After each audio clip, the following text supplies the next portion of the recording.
What's up, y'all? Welcome to another episode of the Undrunken podcast. I'm your host, Courtney, and I'm excited that you're here. If you have not already, please be sure to hit that subscribe button so you never miss an episode. New episodes will drop once a month on the 7th, or like this episode, whenever I feel like it. The Undrunken podcast is where we celebrate the lives and stories of those living life without alcohol. So if that sounds interesting to you, you're in the right place. On today's episode, I brought back Garett, the host of the Deeper You Go, the Weirder It Gets podcast. Garett is going to blow your mind with the information he shares about beer and a little known fact about hops that will change the way you look at beer forever. We originally had this conversation in June last year, and this is not a light subject for Garett. His knowledge is very well researched. I suggest checking out his podcast for sure, but first, let's listen into our most recent chat.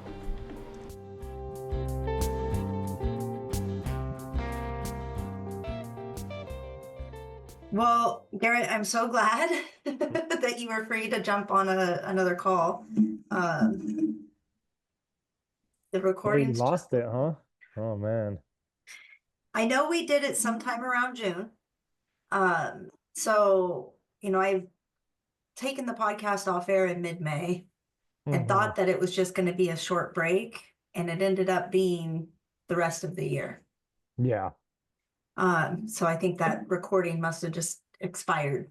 I don't know. Yeah. Well, But okay, I guess. yeah, there you go.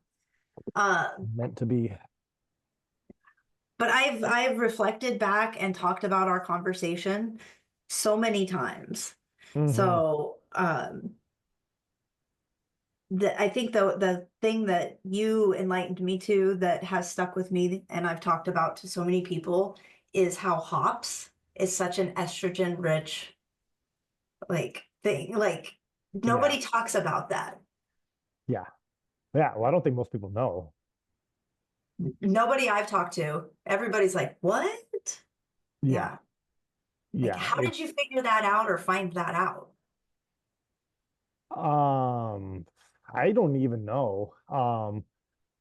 I think that's a good question. How did I find that out? I mean, it had something to, it was all around the time of looking at ways to boost testosterone naturally.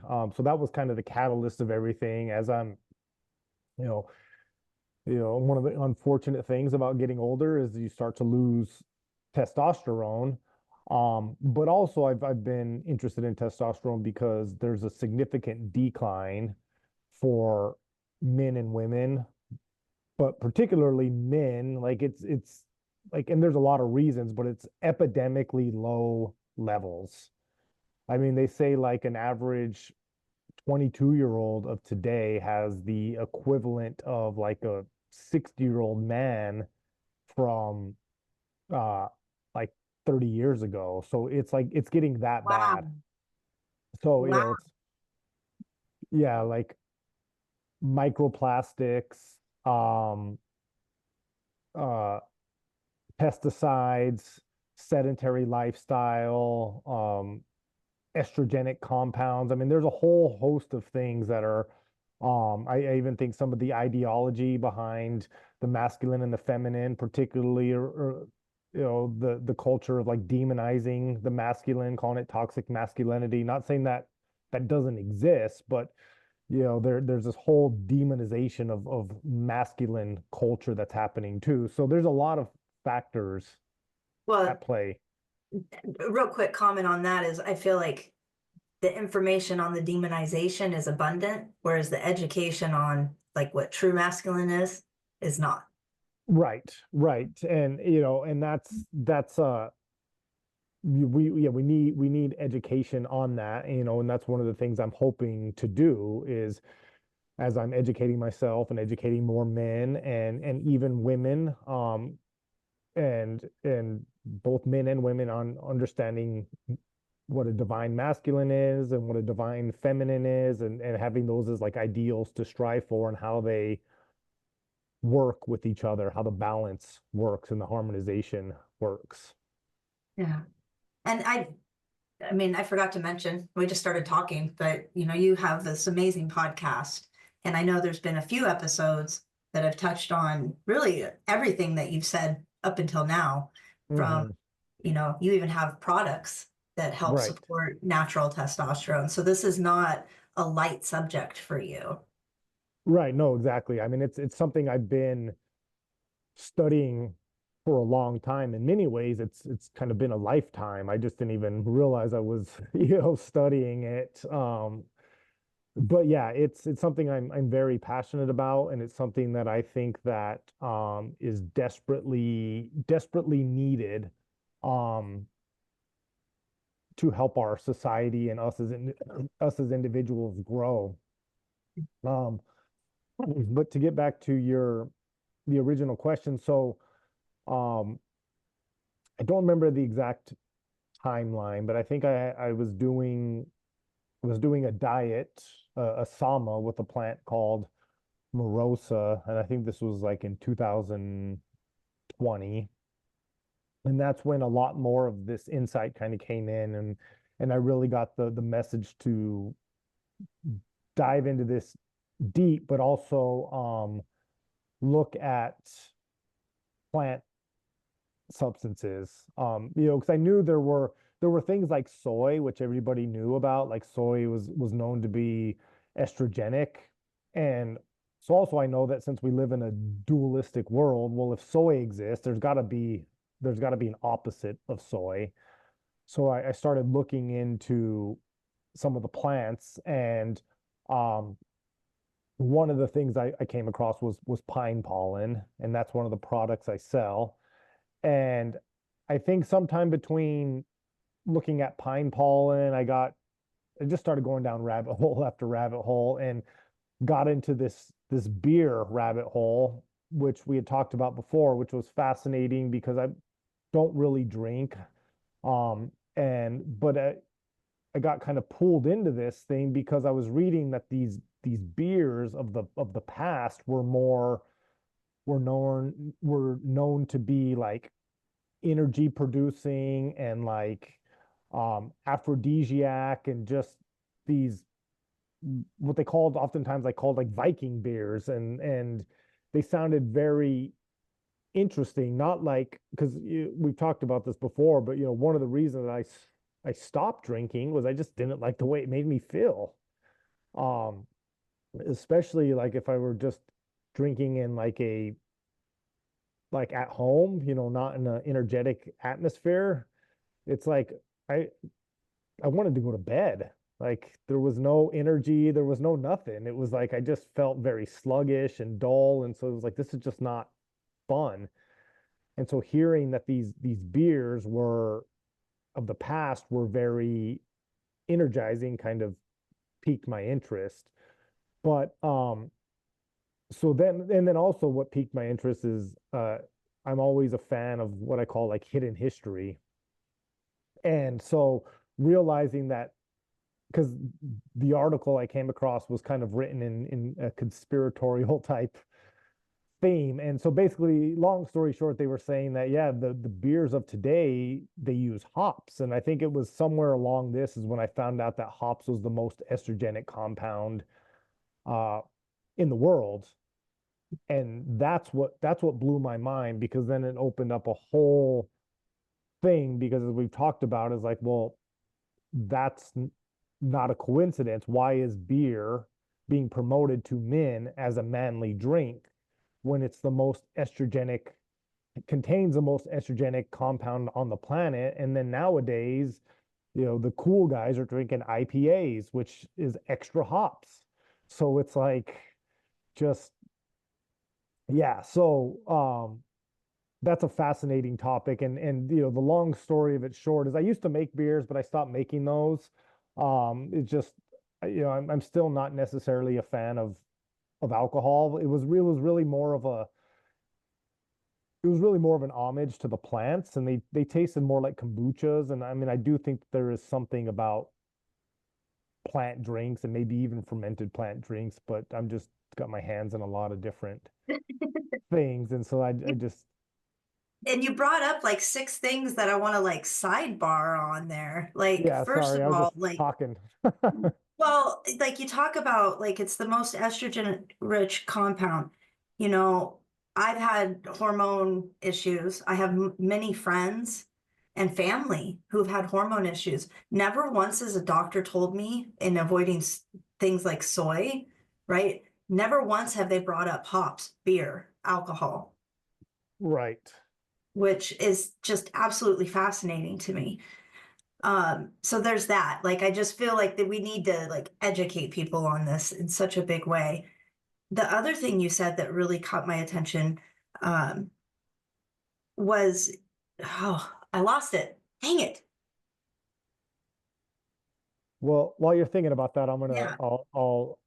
I'll talk about the doctor thing. Part of the thing is, in like, doctors know nothing about nutrition. Like, there's some wild stat out there, and I don't know if it's true, but I've heard it from numerous sources, is like that they only receive something like in their whole 4 year after graduate degree, something like 20 or 30 minutes of actual nutrition education. So, I mean, this is a big flaw in our medical system, that food should be the medicine. Nature provides everything, and these doctors that go to school, all they learn about is pharmaceutical drugs. I mean, I'm not here to bash doctors necessarily, but they do not understand this holistic approach, and they don't understand nutrition and plants, and so they don't You even. call it a flaw.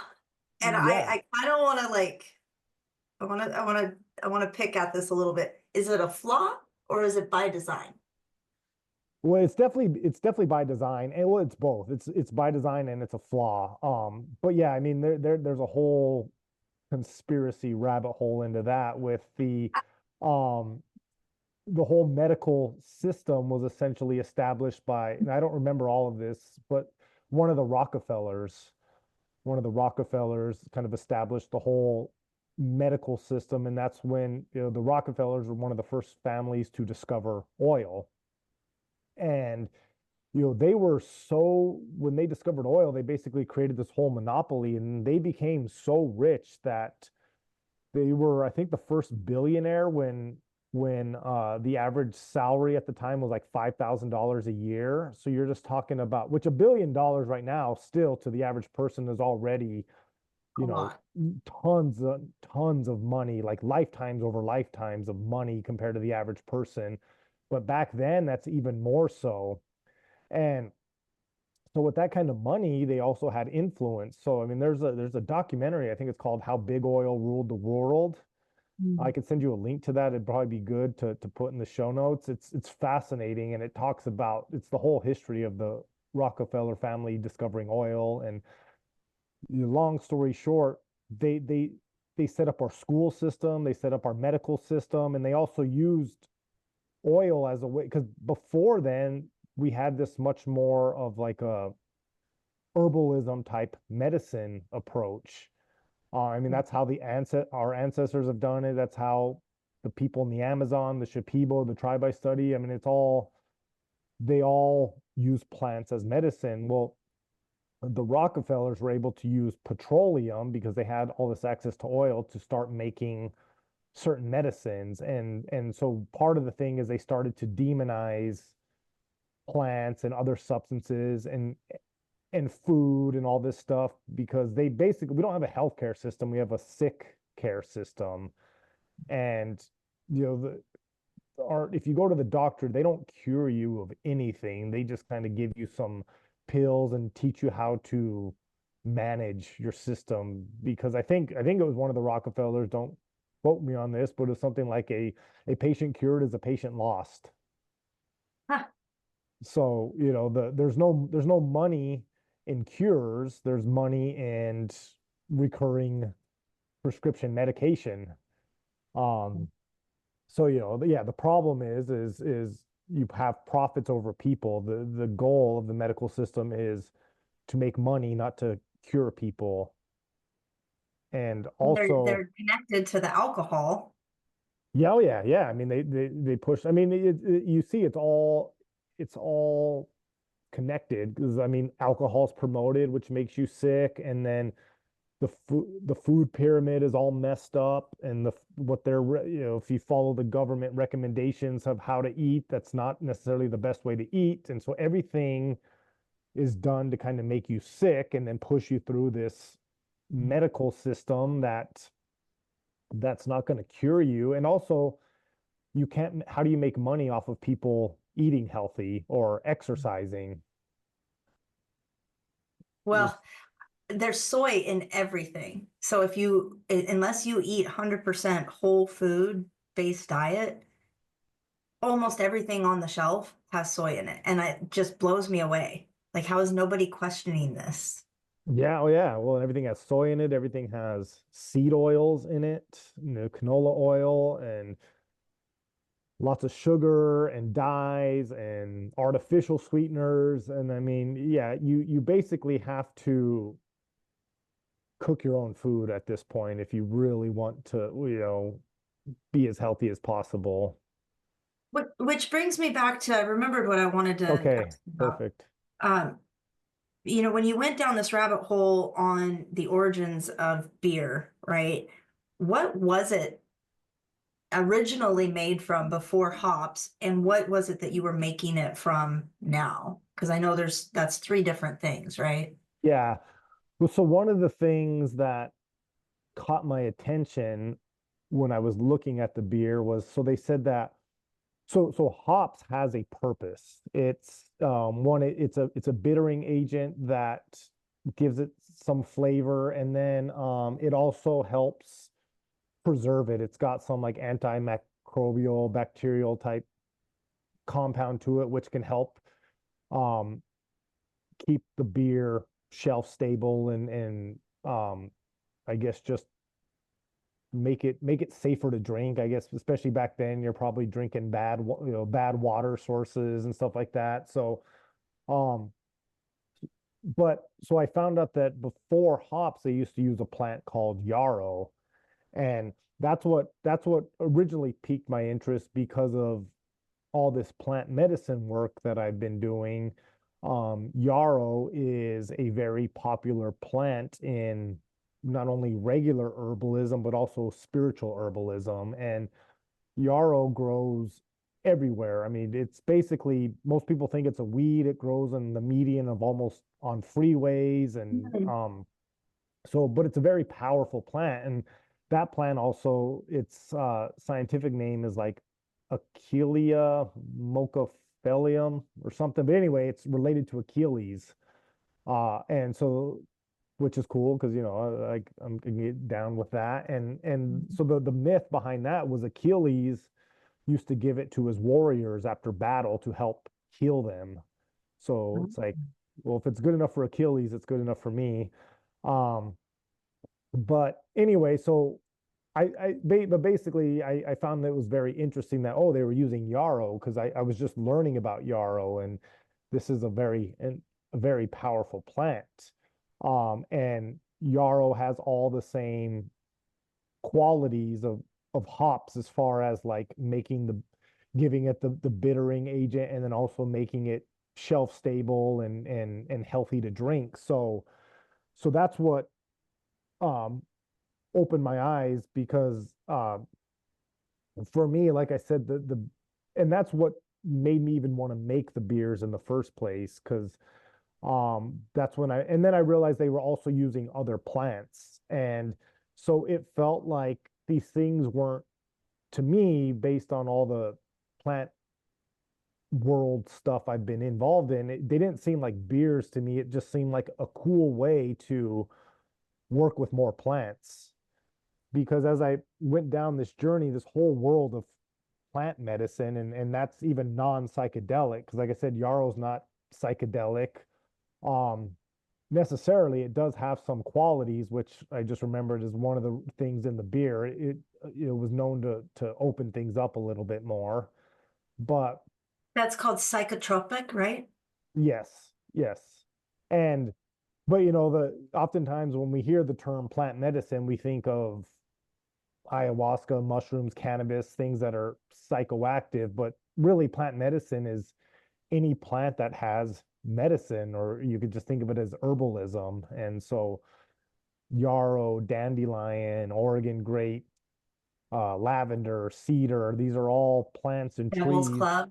devil's club, that grow in people's backyards, blackberry, that have St. John's wort, that have all these powerful medicinal qualities, and also, if you do take it to another level, energetic and spiritual qualities associated with them. So um those beers, when I was looking into them, was a way of like playing with plant combinations. You're literally brewing. Exactly, exactly. And so it was more about, so me for me it was more about playing and alchemizing plant substances, and it was about creating something to drink to get drunk. It was just fermentation was part of the process to help extract some of the medicine from the plants. So why do you think, or do you know why they switched to hops? Um, it had something to do, like, I know one of the things had to do with the German purity law that I don't remember. It happened a long time ago in like the late 1500s or 1600s, I believe. And that kind of standardized everything. And they said they did it for safety reasons, which is what they always say, right? They hide everything under the guise of safety to take away your freedom and your power and your potential. Um, but basically, the story I heard it all stemmed from this German purity law, which required beer to be made with X number of ingredients like water, hops, barley, wheat, and whatever else. And then that just slowly became the standard.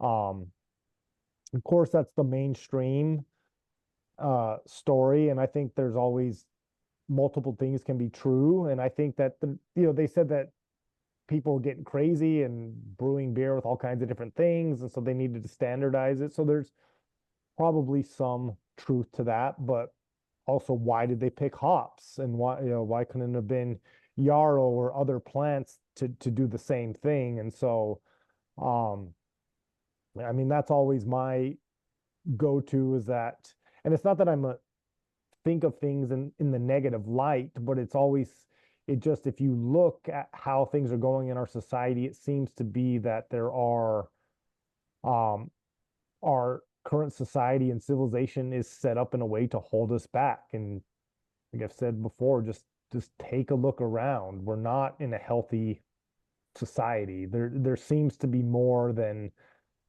meets the eye, as the Well, transplanters say. you recently had an episode where you talked about, um, I think you asked Chat GPT how to Yeah, take over the world. yeah. And what stuck out to me about that a lot was like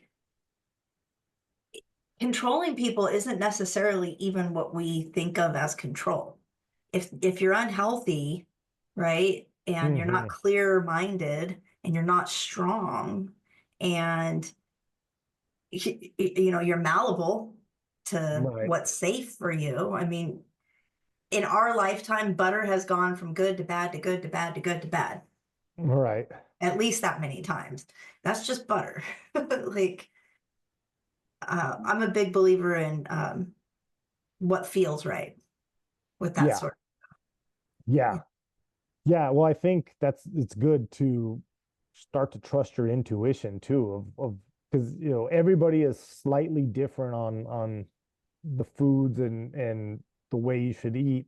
I mean, obviously there's some standards, but yeah, I'm a big proponent of really trusting your intuition and what feels good for you and what feels right. And um but yeah, I mean, I've done, I think, 3 different episodes of related to that whole chat GPT um concept, which is absolutely fascinating, because those it just nails exactly what is going on of with our food and our medicine and our school systems and the masculine and the feminine and all those different things of because what it comes down to is it's this idea if you believe it's true that we're being controlled, well the idea is that we're being controlled by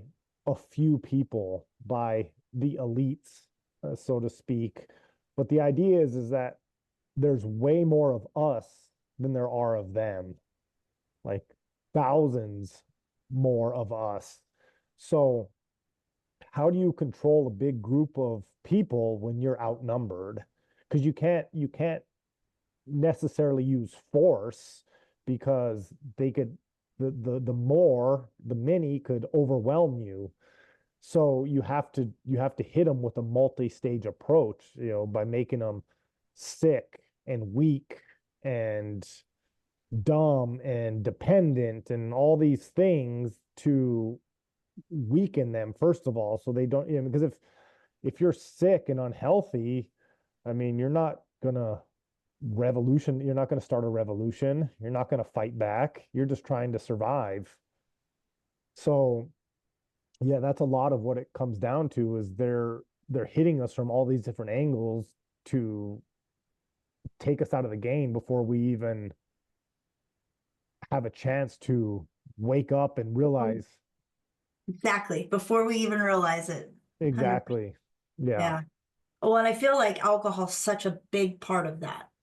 And Yeah. it, I don't say this with judgment to anybody listening that maybe does indulge every once in a while, but I really honestly think that there's no amount of alcohol that's safe anymore, Hmm. especially with the way alcohol is produced now. Now, I'm curious. I want to ask. I want to jump back in again. The beers. I'm using rabbit ears on beers because I feel like they're not beers by definition of current standards that you were making. Like, what were you playing with, and was there like actually alcohol involved, or was it more of that psychotropic kind of responses? Like, Yeah. So there was alcohol involved, and that was just a part of the fermentation process. I'm trying to think. It's been a long time since I've made them, but well, the first one I ever made was with wormwood because wormwood was another uh plant that um has the same qualities as hops in not the estrogenic qualities, but the bitterization and then also the shelf stableness. And wormwood is really fascinating because wormwood is what they make absinthe from. But mm, and absinthe was uh kind of this trying to think of the right word, like mythical type uh drink.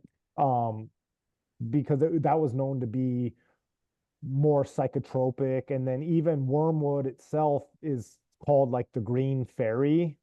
mm, Um, and or no, that's what absinthe was called, was the green fairy. But wormwood has all these um medicinal qualities, but big time energetic qualities. Like it's known to be a very powerful energetic cleaner and lots of protection and even known to fight off evil spirits. Like it's a really powerful mythical plant and also known to have some kind of psychotropic qualities to it. So that was the first one I made. And um I would say like you can measure, and so I would make them with it was like with wormwood and then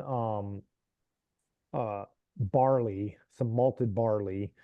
And that malted barley actually has a lot of sugar in it.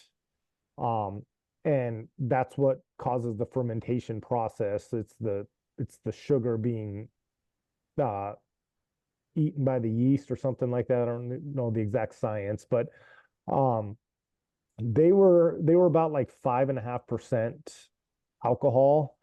But I would say that it was different. It was definitely different. Like it was more energizing and it was more uplifting and it was more mind expanding than it was. It was all very subtle, but it was completely different than your standard beer. I want to take back what I say. I said there's no amount of alcohol that is safe, and that's not true because alcohol actually is used in tinctures and Yes. as extractions, and so I take that back Yeah. because this sounds like a similar thing where the alcohol is actually a byproduct of the medicine, so to speak. Yeah, no, and I'm glad you said that. I mean, because I'm definitely not necessarily a proponent of alcohol, but I also think that intention is everything. And because like I do make a tincture of pine pollen, and alcohol can be a very good carrier for extracting medicine. It's all about how you use it and intention. But I think like with everything, the alcohol that you buy from the store, that's a completely different thing that's been made by these corporations for profit. And, I mean, there's alcohol is considered, they call it spirits.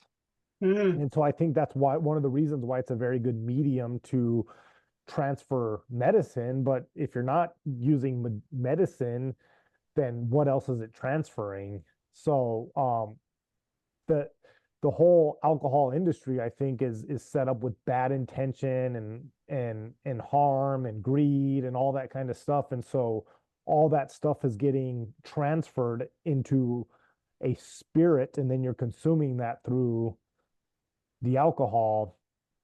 And then not to mention that another thing I've just learned about, and this goes to all alcohol in general, that most alcohol has some of the highest amount of pesticides because when you're and this makes sense from like if you run a business and all you care about is profits, right? Well, if you're distilling something, because like they distill like whiskey and potatoes and rice and whatever, all the wheat. These are plants that are mainly used to make alcohol. Well, if you're distilling it, you don't care about the highest quality plants. So, you're just getting a lot of times like leftovers, byproducts, things like that that you can get really cheap. And then obviously the cheapest stuff is usually stuff that is sprayed with pesticides. And then oftentimes it could be the wheat that if you have a big factory or warehouse full of wheat, well, all the wheat that kind of falls to the floor and this and that, you can sweep it all up and then sell it to some alcohol distillery because for dirt cheap. And they're like, yeah, who cares? Because we're just gonna cook it down and we don't care how it looks or where it's been. We're cooking it down and we're just trying to extract the sugars out of it. But so yeah, this is not just me like theorizing. Like this is true. They've done studies that alcohol and beers and wines are just covered in pesticides. So that's a whole other problem with alcohol. So, and I'm I, just going to title this episode "Why You Should Never Drink." right. Like, And so speaking of that with the tinctures, because my pine pollen is tinctured, like I get organic cane alcohol. And so I make sure that the alcohol I use for my pine pollen tincture is pesticide free and highest quality possible alcohol you can have. And most people don't do that. So almost any tincture you're getting, um, double check where that alcohol came from because how people would you don't think even, about this. yeah, I mean, how would you even know to look for it, first of all, unless, I mean, now you're telling us, so everybody listening should start checking, but how do you even check something like that? Well, here's the thing. I mean, well, you have to just look and ask, but um, this is so unknown that the companies that are making it don't even know. Because in tinctures, the it's the same idea that I just talked about because people didn't, they were just like, oh, we'll just get the lowest quality vodka or get Everclear to Right. tincture your plants because it's cheap and it's strong. And they're not thinking, they're like, well, we're not getting, we're not using alcohol to, we're using the alcohol just to extract. But so most people that even make tinctures are not even aware of this. So, um, I would say that if anyone is aware of it, they're going to put it on their label and let you know because that's a selling point. So I would say that in this case, no news is probably bad news. So if you can't, if they're not saying it's organic alcohol, it's probably not. Yeah. I know a lot of companies use glycerin as well too, which I need to do some research on that, but I would guess that that's probably pretty high in pesticides as well too, but I don't know. Isn't glycerin what they use in soap? I can't remember. Uh, I've looked it up how they make it. I don't remember now, so I would just be kind of talking out of my ass. But they I mean I think there's some pros to using glycerin. I think that's the right word because the problem with the alcohol type tinctures, as you may be aware of, with especially people who are sober, um, they can be very hesitant to use a product like my pine pollen, and I get it. I've had a few people reach out to me, and then I tell them there's alcohol in there, and they've been sober for X number of years, and they're like, I'll pass, and I get it, because they don't even want to mess with that. So like that's one issue, but that's more of like I don't want to say personal issue, but um, I think that alcohol it's different, right? It's not the same because also you're taking tiny amounts, but I get it. I get it. I think that goes back to what you were talking about with intention, right? Yeah, And if somebody has a 0-0 policy with their sobriety, then no, they're not going to want to have an alcohol-based tincture, right. right? That's not going to be an option. There isn't, outside of maybe your pine pollen, anything that I've encountered with a tincture that can't be found in a supplement. Um, yes. The thing is tinctures are just so much stronger. Yeah. That's the only, and they tend to be absorbed a lot better. So that's like but you're right. But tinctures in general are way stronger than a supplement. Um, I'm just thinking like all these like I know one of the things we talked about was like the whole advertisement of beer to men and like cool guy drinks, right? Hmm. And now we've got what are they called? Moobs, right? Man Yeah, boobs and, yeah, and all this stuff. exactly. And I'm thinking about all these people that I've known for years and years, very, very health conscious, like you, fitness industry, right? Like I used to be a personal trainer. I've got a lot of friends in that arena and they're that's their indulgence, right? Is like the IPAs and stuff. And I'm sitting here thinking like these people are so focused on their health in so many ways. And like it's just not known that they're putting Yeah, this obscene amount of estrogen into their body. Yeah. It's just, yeah. Estrogen and pesticides and bad intentions. I mean, yeah, it's crazy. It's crazy, yeah. but some people are gonna hear all this and be like, that's exhausting and I don't care and I just, and so whatever, like it's to each their own. But I mean that's the dark side of going down this rabbit hole is you start to go a little crazy because one of the things that I found out recently is that most tea bags are made with nylon, and Ooh. nylon is essentially plastic. And plastic, especially when heated in hot water, is going to leach all these chemicals. And so you're just like, you hear something like this and you're like, I just can't win because now you're telling me that tea, which is just leaves of plants, probably the most healthy food slash drink on the planet, unless you're using cotton tea bags or you're using a tea ball, you're essentially dousing yourself in a chemical of microplastics each time you have a cup of tea. So you're just You know like, how many cups of tea I had at Anyway, Ralph? oh, exactly. That's like the only thing besides water you can drink. I was like, you can't hook it up. Yeah, yeah, and you're just bombarding yourself with microplastics. You know, it's so funny because this was never a plan for me to be a non-drinker and a champion of an alcohol-free lifestyle.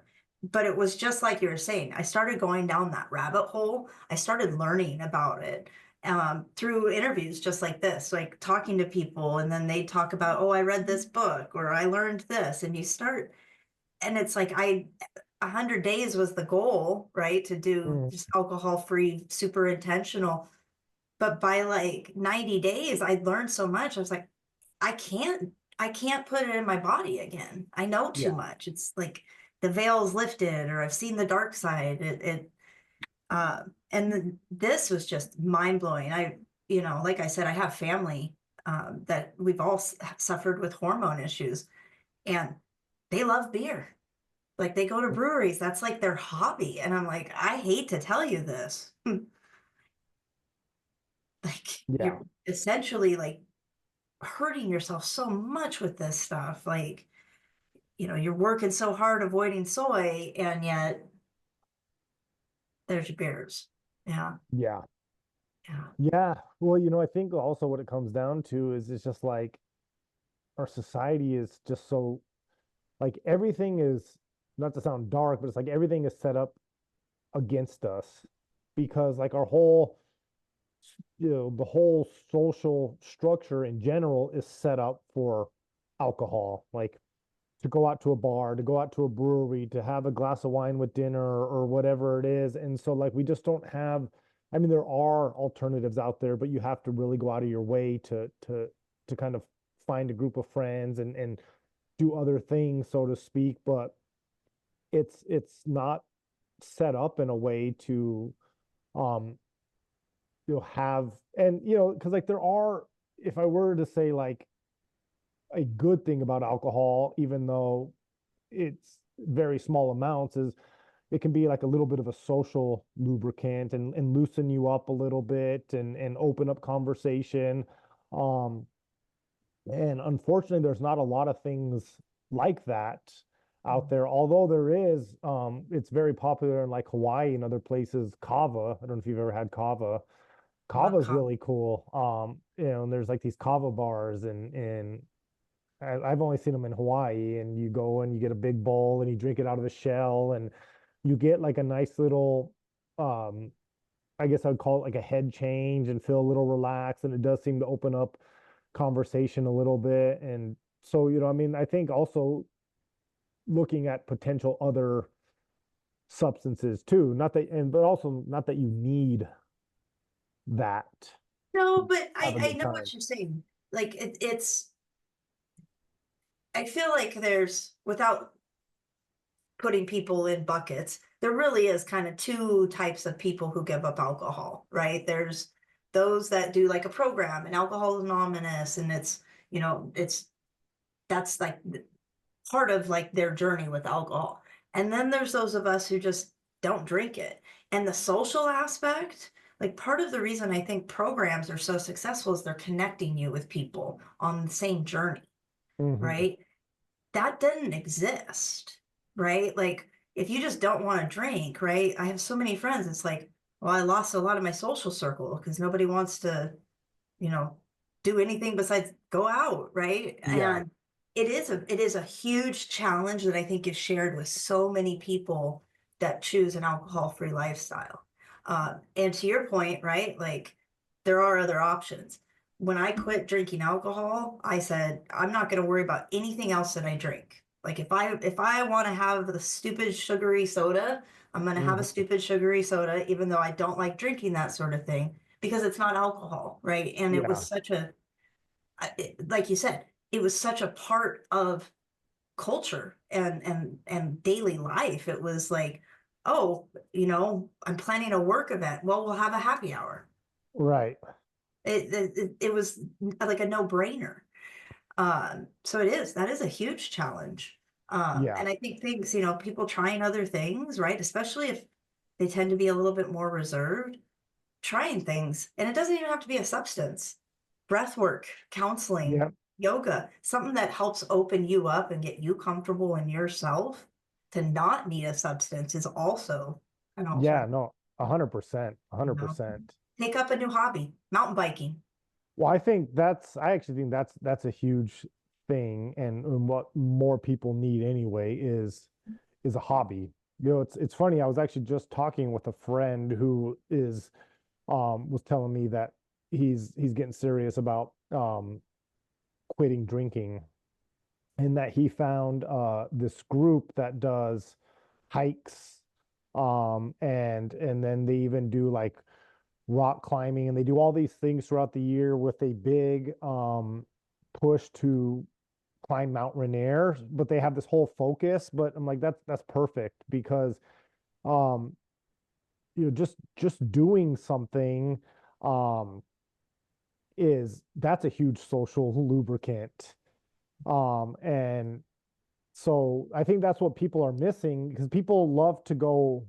I mean, you socialize, and there's a lot of benefits of socializing, but if you have nothing going on, then you're like, well, let's just go to happy hour, versus like, let's go for a run, or let's go for a big hike, and then we can do some dinner after, and then you get all the benefits of socialization and opening up and human connection and all those things, but it's not surrounded, or it's not focused on just sitting at a table drinking. You're actually doing something, and that'll open you up. So Well, Garrett, I am so grateful that you came back and just essentially had the same conversation, but I think even a little bit more eloquent because I feel more educated since our first conversation yeah. last year, because you sent me down some rabbit holes.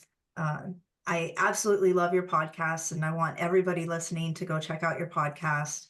I'm going to let you just tell all the things on where we can find you and listen and all of that. Okay. Yeah, so I have a podcast called The Deeper You Go, The Weirder It Gets. It's on all the platforms, Spotify, uh, iTunes, um, everything, things I don't even know of. It's everywhere.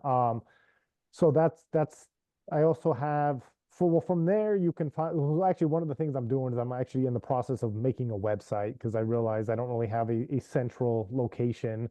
But from the podcast, there's a link to, I believe I have my link tree, which I don't know what it is. Maybe I can give it to you and put it in the show notes. And so the link tree will have links to my podcast. I have a store where you can buy pine pollen, and also tallow, which is a moisturizer, which is a whole something to another thing to get in, because most of the moisturizers people put on their skin are chock full of chemicals and phytoestrogens and all kinds of stuff. So if That's a whole, we're going to have to unpack that one at some point. yeah, and Yeah. then I also have a link for my newsletter. So that'll let you, I highly recommend getting on that. I try to put it out maybe 3 a month. I also have like some motivational type articles in there. And then this also just keeps you knowing what I got going on when I'm holding ceremonies and stuff like that. Yeah. And you did just do a talk at a local bookstore. So I know you're doing things like that. So if anyone is interested in learning more, definitely check that out. Garrett, it has been a blessing to have met you and to continue growing our friendship. Your conversations are incredibly thought-provoking. And I'm so grateful for you to come back on and share all of that, the deeper, weirder shit with me. Yeah, yeah, I love it. Awesome. Thanks for joining me today. If you liked this episode, please share it. You can tag me on Instagram at Undrunken Podcast. And if you or someone you know has a story to share, or you're interested in knowing more, please reach out. I love that you joined me today, and I hope you have an amazing rest of your day. I leave you with the wish that you make good choices and take good care of yourself.